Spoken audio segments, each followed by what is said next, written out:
పాత రోజుల్లో మహిళలు విద్య చాలా తక్కువగా ఉండేది. వాళ్ళకి ఉద్యోగోపాధి అవకాశాలు కరువుగా ఉండేవి. వాళ్ళు మ్యాక్సిమం చేయగలిగితే కూలి పనులు లేకపోతే పాచి పనులు చేయడానికి మాత్రమే అవకాశం ఉంటుంది.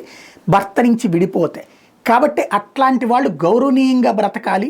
భర్తతో విడిపోతే అట్లాంటి పనులు చేసుకుంటే ఎందుకు బ్రతకాలి? కాబట్టి ఆ భార్యని భరించాల్సిన బాధ్యత నీదేనన్నటువంటి విధంగా చట్టాలు ఇచ్చారు. న్యాయస్థానాలు కూడా ఆ రూట్లోనే చూసినాయి. అందుకోసమే భరణం అనేటటువంటిది హక్కుగా కల్పించబడింది. కానీ కాలం మారింది. ఇప్పుడు ఇద్దరూ చదువుకుంటున్నారు, ఇద్దరూ ఉద్యోగాలు చేసుకున్నారు, విద్యావంతులైన ఉద్యోగాలు చేసుకుంటున్నారు, ఇద్దరూ పెళ్లి చేసుకుంటారు.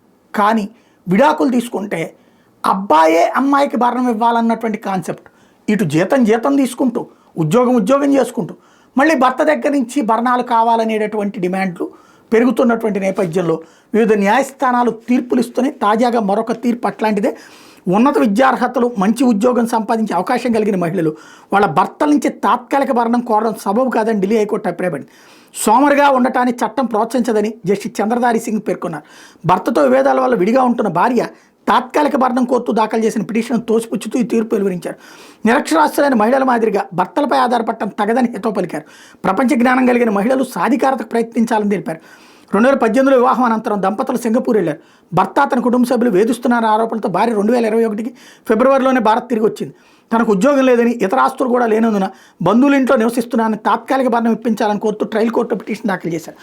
ఆస్ట్రేలియాలో ఉన్నత విద్యను అభ్యసించిన ఆమె వివాహానికి ముందు అధిక వేతనంగా ఉద్యోగం చేశారని భర్త కోర్టుకు తెలిపారు. కేవలం నిరుద్యోగం ఆధారంగా తాత్కాలిక భరణం కోరడం చట్టాన్ని తప్పుదో పట్టించడమని పేర్కొన్నారు. ఇరుపక్షాల వాదనల ఆధారాలను పరిశీలించిన ట్రయల్ కోర్టు భార్య పిటిషన్ కొట్టేసింది. ఈ తీర్పును ఆమె ఢిల్లీ హైకోర్టులో సవాల్ చేసినప్పటికీ అక్కడ కూడా కొట్టేశారు.